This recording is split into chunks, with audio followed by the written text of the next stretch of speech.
ntabwo bikiri ikibazo kuba waba ukeneye aba subscribers igihumbi cyangwa barenga bitewe n'ibyo ukora.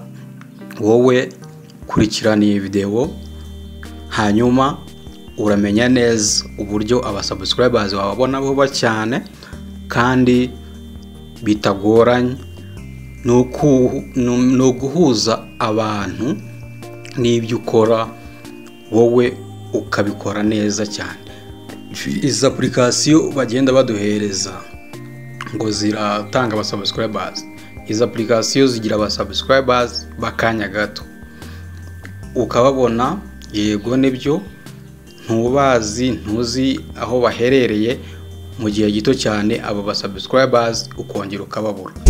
Rero ibi bireke, numara kubireka wowe ukorane n'aba subscribers hanyuma mufitanye gahunda bari bukunde ibyo wakoze, hanyuma nubwo wenda batabikunda 100% ariko bakaba bafite kimwe mu byo wakoze bakunze. Nta kindi rero, muri iyi video niba uyireba kora like ukande comment, numara gukanda kuri comment wandikemo ngo nkorera subscribe. Numara kubikora ngiyewe ndahita nkukorera subscribe. Nuba warayikoze biraba ari byiza cyane, nuba utarayikora nawe uyikore tujyane uwo mujyo. Nuza kurikiyeho akore subscribe gutyo nawe yandikemo iryo jambo. Nujya umara gukora subscribe umukoreye umuntu iyo comment wanditse cyangwa we yanditse ujye uyikorera like kugira ngo ubutaha n'ukurikiyeho yanditse iyo comment ngo umukore subscribe ujye umenya yuko nta comment nta subscribe wamukoreye, uhite nawe umukorera subscribe. Twese dukorere abantu bakoze comment mako kanya kugeza ku muntu wa nyuma, ndetse n'igihe cyari cyo cyose uzakorera comment dukore subscribe wowe wese wagaragaje yuko ukeneye subscribe. Kuko ntago umuntu wari wese hano kuri YouTube yamenya ngo ukeneye subscribe, nubwo uwari wese aba yikeneye, ariko ntago umuntu wari wese akora subscribe umubonetse wese akora subscribe bitewe n'ibyo wakoze bikundanye, mbese umuntu yishimiye. Ariko noneho nagaragaza yuko subscribe uyikeneye muri comment, umuntu wari wese azabona ko uyikeneye kandi nawe azabazi ko nawe ayikeneye. Kandi iyi video biravuga ngo dukeneye aba subscribe. Nimba rero dukeneye aba subscribe ukandika ngo nkorera subscribe, bizaba byiza cyane, bizoroha kuba umuntu yahita abona yuko koko uyikeneye kandi nawe ayikeneye. Agukorera subscribe, namara gukora subscribe nawe usubire inyuma uyimukorere, nimagirirane. Numara kuyimukorera ukorera like kuri iyo comment kugira ngo uwandika nanone ko akeneye subscribe uzamenye yuko koko utayimukoreye kubera ko nta like wamuhaye. Bikomeze kugeza tubonye aba subscribe igihumbi cyangwa banarenga. Duharanire kubona n'ama views ku buryo iyo wabonye views umuntu yayikunze azakora like kubera ko yarebye iyo video akayikunda ikamushishikariza kuba yakora like. Noneho imbere ya byose nitumara gushaka abo subscribe nabo bakabikunda bagakora subscribe, ibizakurikiraho nta kindi ni ugukora ibintu biri karite ku buryo uwo muntu wakoze subscribe umwiharira, uburyo nagira kenera no kuba yagira handage azajya yibuka yuko hari yakoze subscribe, ahora aza kureba ko hari akantu keza washyize hanze, kuko ubutaha wamuhaye akantu keza. Niyo mpamvu tuba dukeneye aba subscribe. Umusubscriber ntago ari uwo kuza ngo yicare, agomba kuza ariko akaza hari ibimuzanye. Noneho hari ushobora kuza agakora subscribe kuko nawe ayikeneye, ariko noneho waba nta kintu cyiza washyizeho kimugaragariza yuko hari ikintu wakoze, nyine ntakomeze kuza kuri ya channel yawe agaterera iyo. ariko iyo ukoze ikintu kikamukoma kikamugera ahantu, iyo subscribe ihora n'ubundi iguhereza ibyiza, aza akareba ibyo wakoze akanagukorera like, byanarengaho akanasharingira abashuti be, ku buryo usanga ya sabu niyo yaba imwe cyangwa ebyiri zigize icyo zimara, zikugejeje ku bandi benshi, kubera ko wanakoze noneho ibirenze abasubscribe, ugakora video nziza ku buryo izatangira imeze neza ikazarinda inasoza imeze neza umuntu akiyikeneye. Ewana, icyo nicyo abasubscribe baba bakeneye. Ubundi iyo yahezeho agakora like ayitinze iyo video, niyo wazakora indi ahora yumva yuko wakoze none hirenze yayindi.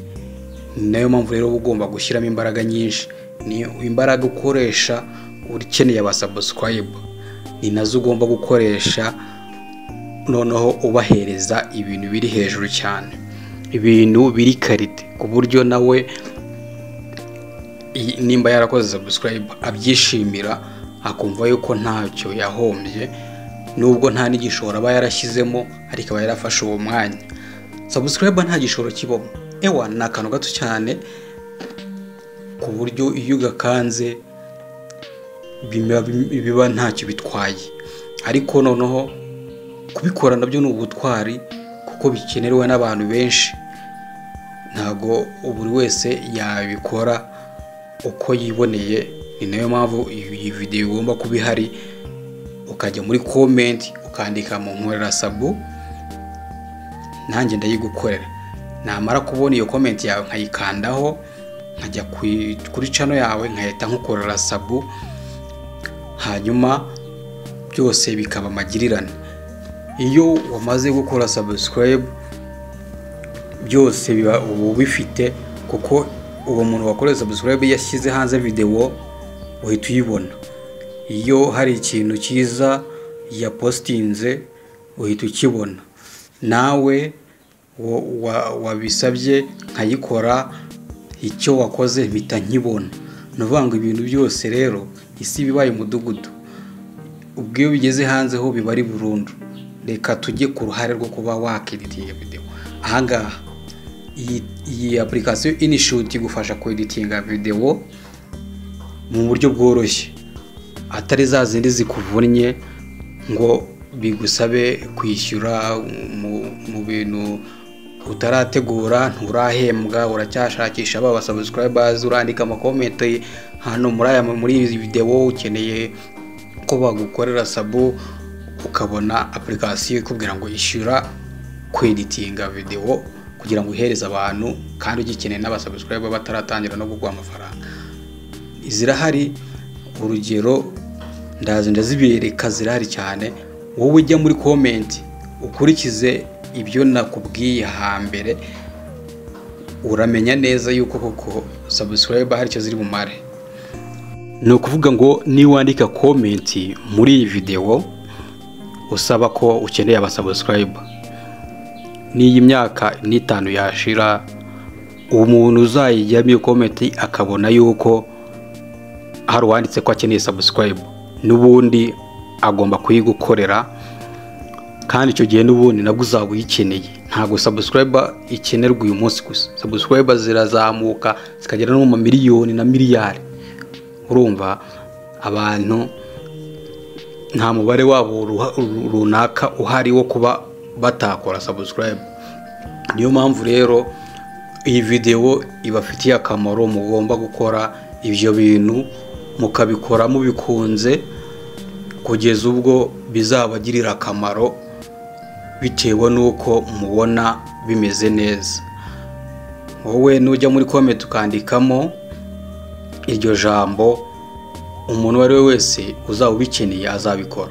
CapCut ngiyi, iyi CapCut yo irakweditingira video, ariko noneho hari service nyinshi zibamo ziyishyuza ku buryo ugiye kuzishyura utabona amafaranga pe. Hari muri iyi minsi ho video yishyizeho hazaho iriya logo yabo ngo ni CapCut, ku buryo iyi video ukoze iyo ari yo yose bizaho. Dore n'indi application InShot nayo igufasha kueditinga, nayo ikora cyane cyane nka CapCut, ariko nayo hari serivisi zimwe na zimwe yishyuza. Cyokora ushobora kuzifashisha iyo mu buryo bw'ubuntu, naho bwo burahari, ariko bwo ni buke cyane, nta nubwo busamaje. Ni nayo mpamvu rero ugomba gukoresha application itakuvunnye, ikazakugezaho uzabona andi mafaranga yagufasha kugura nizo serivisi bashyiramo zigufasha gukora ibirenze, ariko wabanjije gukorana n'ibiciriritse. Ntabwo wahita wurira cyane ngo ujye hejuru urenge igipimo wari uriho ngo urashaka gutera imbere. Hari ubwo ukenera gutera imbere ugashora byinshi ugahomba byinshi. Ni nayo mpamvu rero bisaba gutwara gake, ukandika hirya no hino basaba subscriber ku mavideo yari yose usanze bavuga ati umwandike muri comment ukore subscribe, ukabikora. Mbese icyo nicyo gishoro kidasaba kuba wakoze cyane, ariko gikora ku marangamutima y'umuntu, kandi nawe ayo marangamutima yafite akabikora, kuko ntago ari wowe wenyine ukeneye aba subscriber, nabo baba bakeneye. Ni ngombwa rero kuba mwagenda mufashanya kuri iyi si, ni ugufashanya. Waba icyo udafite ukagiha abandi, nako icyo udafite ukagihabwa n'abandi, icyo badafite nawe bakakiguha. Ni application igufasha kueditinga, cyangwa ukaba wafatiraho video Xrecord, nayo igufasha kueditinga video, ikaba yakubera na kamera yo gufatiraho video, byose irabikora. Application ni nk'eshatu nkunze gukoresha rimwe na rimwe, iyo bibaye ngombwa ukaba wayikoreraho video ukayitunganya neza, ukayihereza abantu bitagoranye. Ubundi ubanza ugakoresha ibintu bitaguhenze, kandi noneho mu bushobozi bwawe ugakora n'ibintu ubona, atari ibintu ujya kubwira ati mfashe iki, ureba abantu nyine bagiye barenze ukora ibintu uri bushobore. Kuko ukoze ibyo udashoboye wahangika n'abantu bakanakubeshya ngo ibi bintu nibyo, kandi bo bafite inyungu zabo runaka. Wowe ukora ibintu ubona ko nta pfunwe biguteye, ubikore kandi umenye ko hari abo bihereza, ubikore neza, ubikore ubikunze. Murakoze cyane, mukore subscribe.